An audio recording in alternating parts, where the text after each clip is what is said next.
우리는 인생을 살면서 수많은 선택을 합니다.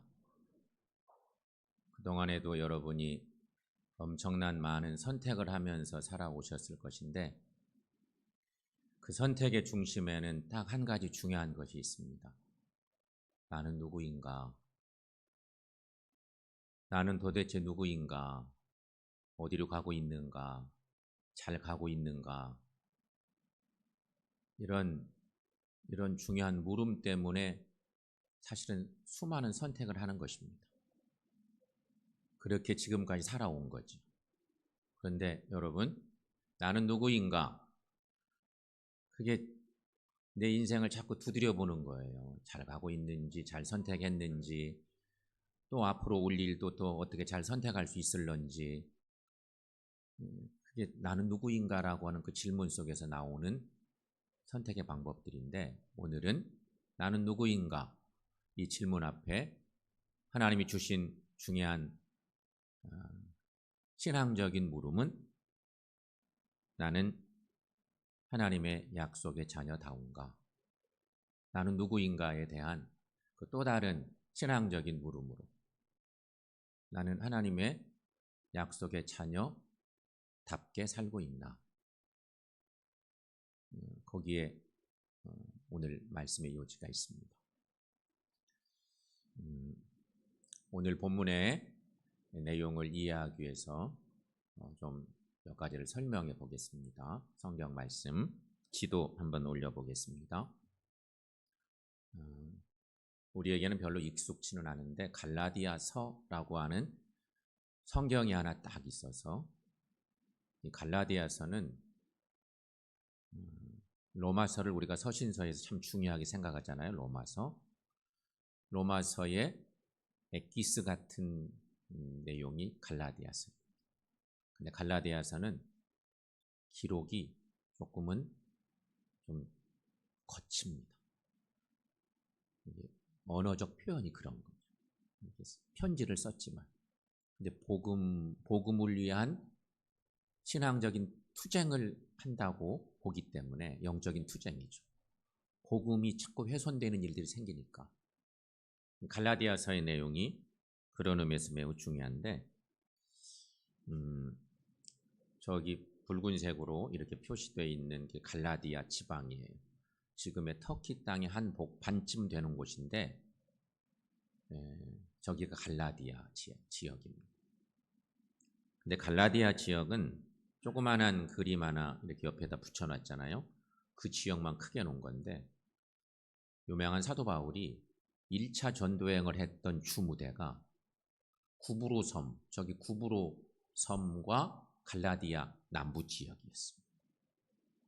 바울이 전도여행을 바나바와 더불어 전도여행을 처음 시작했는데 첫 전도여행이 얼마나 중요했겠어요.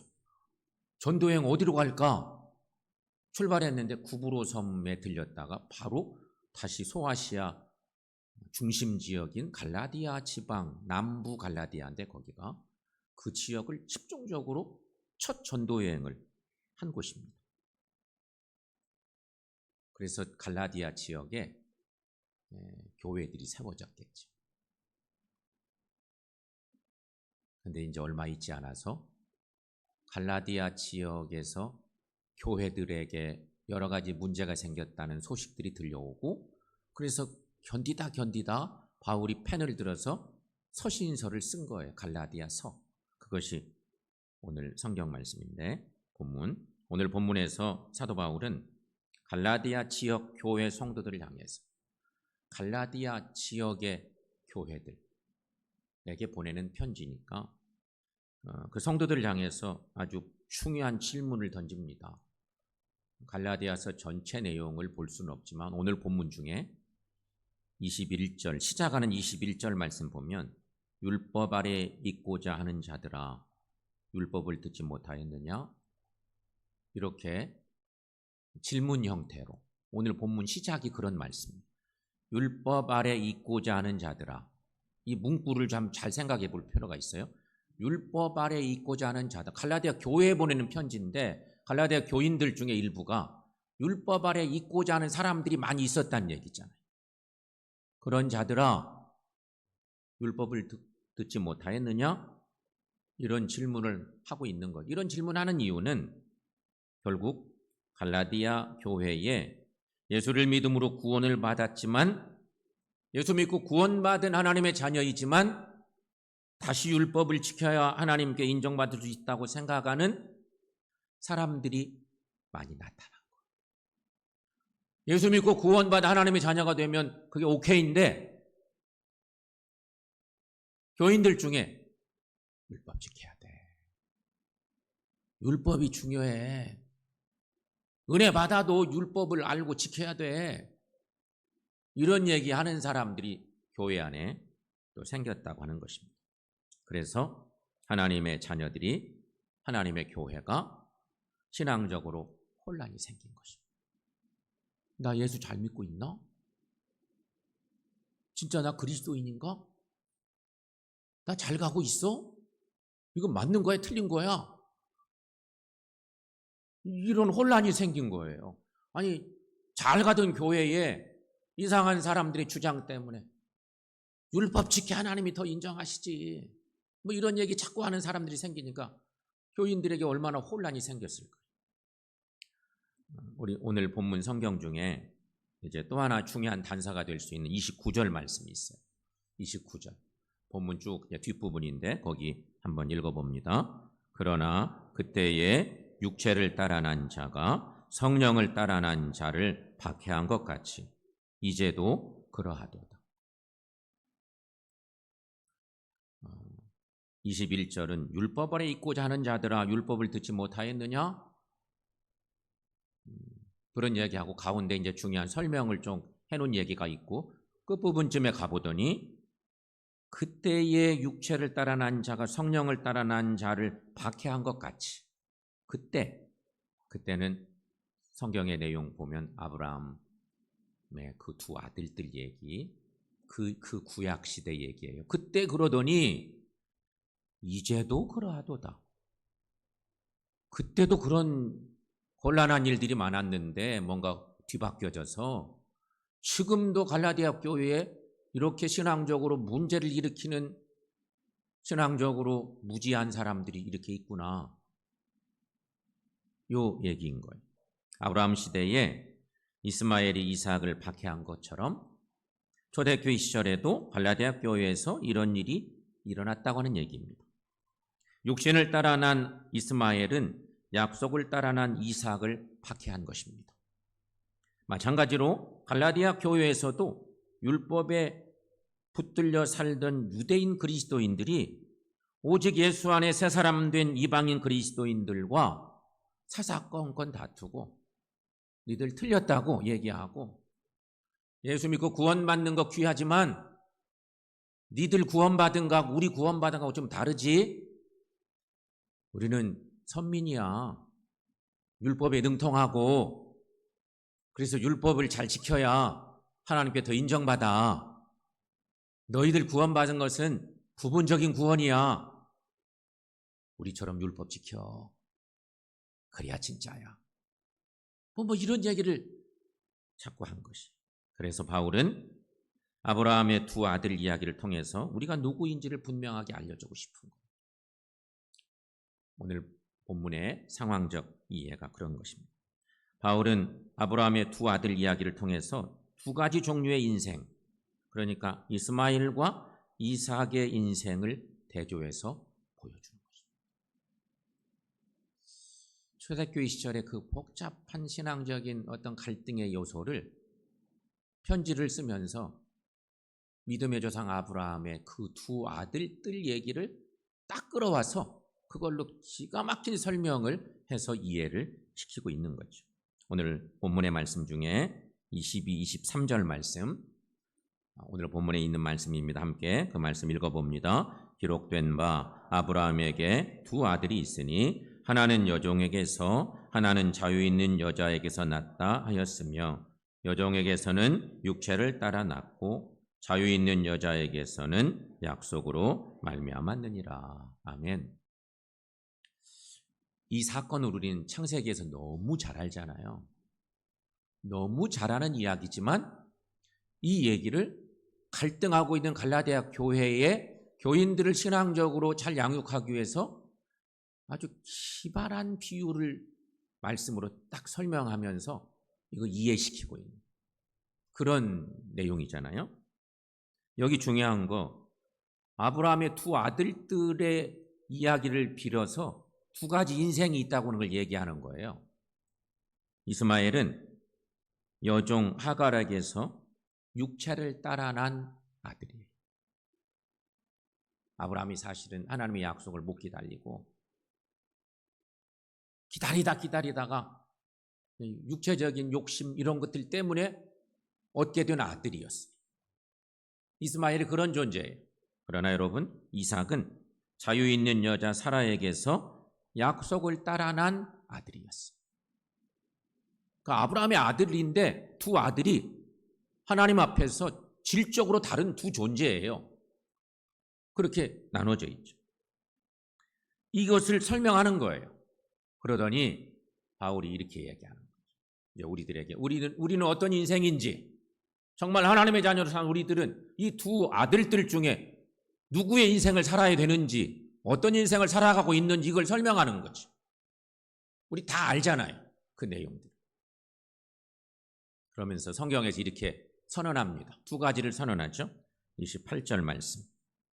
28절, 자, 함께 읽습니다. 형제들아, 너희는 이삭과 같이 약속의 자녀라. 아멘. 우리는 하나님의 약속의 자녀입니다. 약속의 자녀라. 이삭과 같이 약속의 자녀라. 하나님의 약속의 자녀라는 것입니다.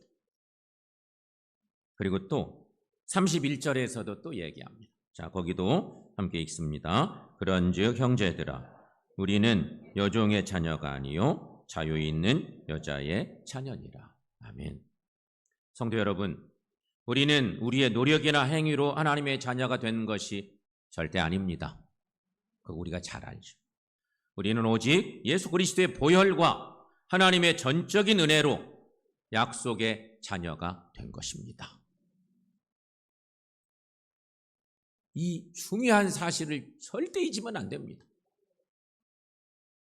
근데 우리도 신앙생활 하다가 보면 이 중요한 사실은 기본이 되어서 신앙생활 하다가 마치 다른 것들이 이렇게 들어오면서 우리 신앙을 좀먹게 할 때도 있거든요. 그렇다면 여러분, 약속의 자녀인 우리는 도대체 하나님의 약속의 자녀가 분명한데 하나님의 약속의 자녀인 우리는 어떻게 살아야 될까? 지금 바울이 갈라디아 교회에 혼란이 생겼는데 그들에게 편지 쓰면서 그것을 얘기하는 거예요. 너희들도 중요한 거 택해라. 우리 인생이 얼마나 중요한데, 하나님의 약속의 자녀를 사는 것이 얼마나 귀한 것인데 그것 때문에 자꾸 헷갈려하고 혼란에 빠지고 교회를 힘들게 하냐? 알려주는 거예요. 첫째, 종의 멍에를 벗고 참된 자유를 누려야 한다 하는 것입니다. 약속의 자녀의 영적인 삶의 모습입니다. 갈라디아서 5장 오늘 본문의 마지막 절인데 쫙 설명을 하다가 5장 1절에 넘어와서 결론이 나는 말씀이에요. 자, 5장 1절 말씀 한번 읽습니다. 그리스도께서 우리를 자유롭게 하려고 자유를 주셨으니 그러므로 굳건하게 서서 다시는 종의 멍에를 매지 말라. 아멘. 확실합니다. 주님께서 우리에게 영원한 자유함을 주셨는데 많은 유태인 그리스도인들은 엉뚱한 얘기를 한 거예요. 예수 믿고 구원 받았어도 율법 지켜야 돼. 그래 하나님이 더 기뻐하시고 인정해 주시지. 이방인들 너희들 율법 모르지? 우리처럼 지켜. 이렇게 된 거예요. 근데 그런 것들이 교회 안에 쑥 들어오잖아요. 교회 가면 혼란에 빠져. 그런 상황입니다. 영국의 한 동물 보호단체에서 평생을 좁은 철창 속에 갇혀 지내던 사냥개들을 구조해냈답니다. 요새 동물 보호단체가 이 애완견들 보호하는 일들은 느낌상으로는 사람을 구조하고 보호하는 것보다도 더 적극적인 것처럼 느껴질 때가 가끔 있잖아요. 그렇게 이 사냥개들을 구조해냈답니다. 평생 개들이 우리보다는 조금 살지만 어려서부터 그냥 철창에만 갇혀 살던 개들을 신고를 받고 가서 구조를 해낸 거예요. 활동가들이 철창문을 열어주었을 때 그 사냥개들은 어떻게 행동했을까? 신나게 밖으로 뛰어나갔을 것 같았지만 아니 웬일인지 모든 사냥개들이 문을 열어놔도 나갈 줄 모르는 거예요. 확 뛰어나가서 막 달리고 그럴 줄 알았더니 전부 다 철장에서 문을 열어놔도 똑같이 막 긴장하고 막 두려움에 떨고 이렇게 있는 거예요. 이유는 평생 갇혀 살다 보니 문을 열어놔도 나가는 법을 잊어버린 거예요. 저 밖에 세상이 어떻게 생겼는지를 모르는 거죠. 어렸을 때 막 뛰어다니고 막 이랬던 놈들 같으면 잠깐 갇혀 있어도 그냥 풀어놓자마자 막 뛰어다녔을 텐데 그런 경험이 없는 놈들이라. 결국 구조대원들이 오랜 시간 달래고 간식을 주고 막 갖고 왔대요. 그리고는 밖으로 이렇게 유인해냈어요. 그랬더니 그때서야 비로소 그 사냥개들이 막 초원을 막 뛰어다니고 자유함을 누리게 됐다. 개들도 그런 거 보면 너무 또 안타깝고 그렇잖아요. 성도 여러분, 개들 얘기하면서 그렇게 얘기하니까 좀 그러긴 하지만 하나님 앞에서 우리는 어떤 모습일까? 예수님께서 십자가에서 우리의 죄의 사슬을 끊으시고 완벽한 자유를 주셨어요. 분명히 주님이 십자가의 구속의 은혜로 우리에게 영적인 자유함을, 완벽한 자유함을 주셨어요. 그런데도 우리는 여전히 하나님의 자녀로 살면서 세상의 염려에 붙들리고 죄책감에 붙들려 살 때가 많고, 죄책감에 붙들려 사는 결정적인 이유가 어떤 것들이냐면 우리가 신앙생활하면 늘 이런 생각을 하는 거예요. 요새 내가 하나님 말씀도 잊어버리고 신앙생활도 하나님 보실 때 부끄럽게 제대로 하지도 못하고 내가 이렇게 못나게 신앙생활하고 있으니 혹시 내 구원이 취소되는 거 아닌가? 이런 걱정. 여러분에게 있죠, 그런 것들. 가끔씩 그런 생각이 찾아들 때가 있잖아요. 세상에 대한 염려와 죄책감에 붙들리고 내가 이렇게 신앙생활하면 구원이 취소되는 것은 아닐까 하는 율법적인 두려움에 스스로 가두고 살 때가 있다. 성도 여러분, 하지만 우리는 분명 하나님의 자녀입니다. 약속의 자녀인 우리는 더 이상 죄의 종이 아닙니다. 그걸 아셔야 됩니다. 왜냐?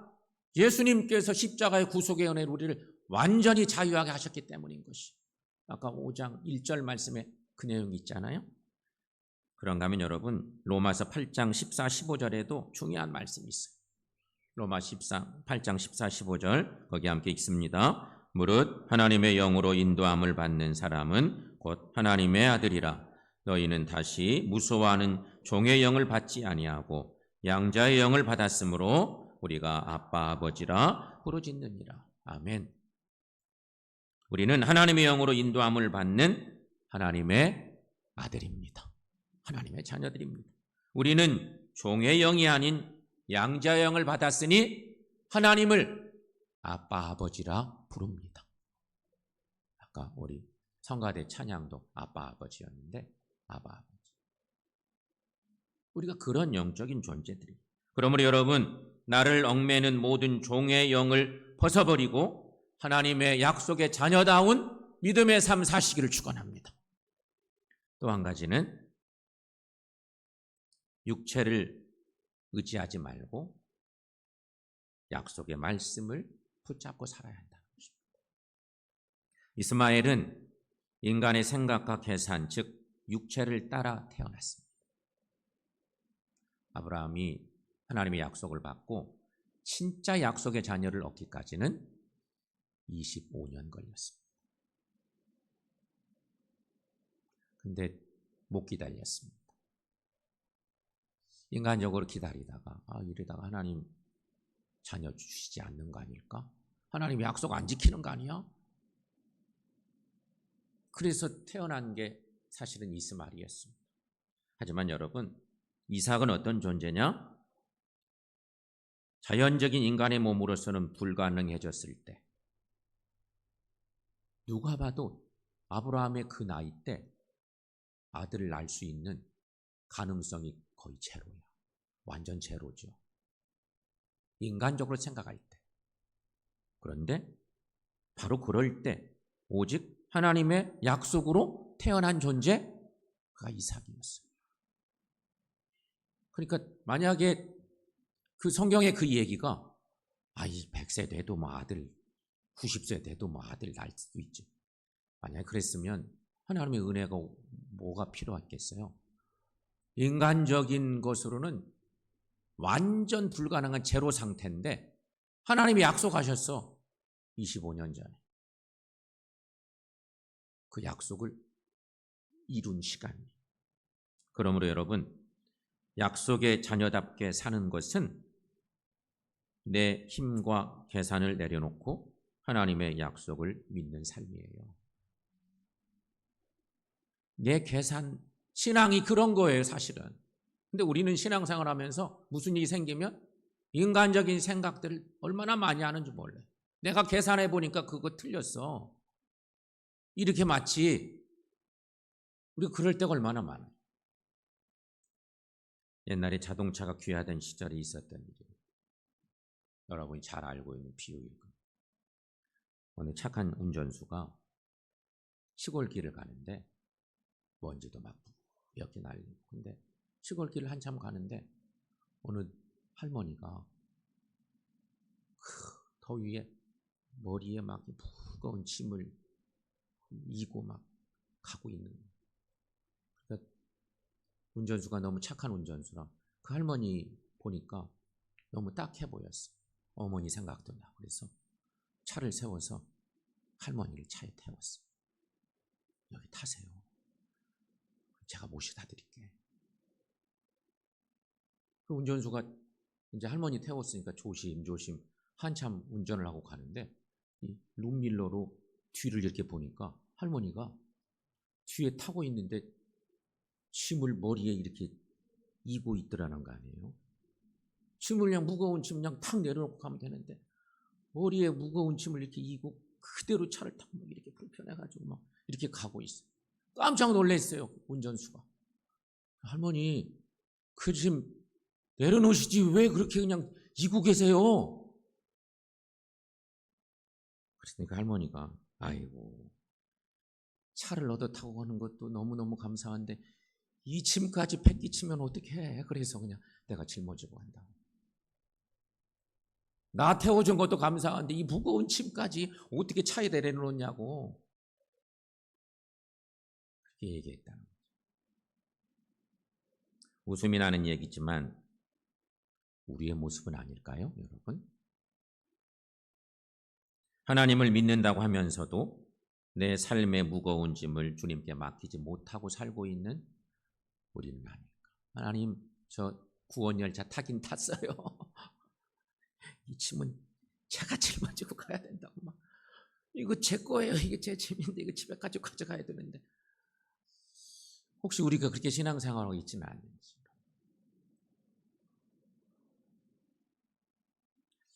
우리 예수님께서 마태복음 11장 28절 말씀에서 우리가 잘 아는 이런 말씀 주셨어요. 자, 함께 읽습니다. 수고하고 무거운 짐진 자들아 다 내게로 오라. 내가 너희를 쉬게 하리라. 아멘. 예수님이 주셨던 유명한 약속의 말씀입니다. 이 말씀의 중요한 것은 내가 너희를 쉬게 하리라. 수고하고 무거운 짐진 자들아 다 내게로 와라. 우리는 이미 그렇게 초청받고 부름받아서 주님 품에 안겨 있습니다. 주님의 자녀들입니다. 주님은 분명 말씀하셨어요. 내가 너희를 쉬게 하리라. 이렇게 말씀 주셨습니다. 그러므로 여러분, 내 생각, 내 계산을 내려놓으시고 신실한 하나님의 약속에 내 인생을 완전히 맡기시기를 바랍니다. 이게 약속의 자녀로 살고 있는 자의 모습인 것입니다. 하나님의 약속의 자녀는 이렇게 살아야 된다는 거죠. 사랑하는 여러분, 나는 지금 어디에 있습니까? 나는 누구입니까? 신앙적으로 나 지금 잘 가고 있다고 생각하십니까? 나는 누구인가 이 물음은 그래서 계속 던지는 거예요. 그 좋은 물음이기도 하죠. 하나님 잘 따라가고 있나? 하나님의 자녀답게 살고 있나? 이런저런 물음들을 던지는 거죠. 예수 믿고 구원받은 우리의 삶은 그러므로 반드시 하나님의 약속의 자녀다우셔야 한다는 것입니다.